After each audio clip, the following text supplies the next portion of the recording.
quarry, a crystal clear lake. It's then gone through the power station and ended up here, a funky green colour. Why is that? That's exactly what happens to the water once they've taken the electricity out of it. Well, I'm pretty positive that's the current joke anyway. Bit of a shocker, I know. I won't charge you for it. You already switched on to get that one. I'll stop now.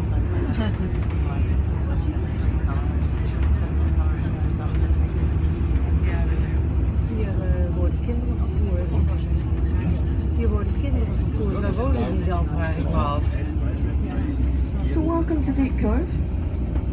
Over on the left here we have Billy's Lodge. You can come back here anytime, go hiking, kayaking, swimming, fishing, avoid people.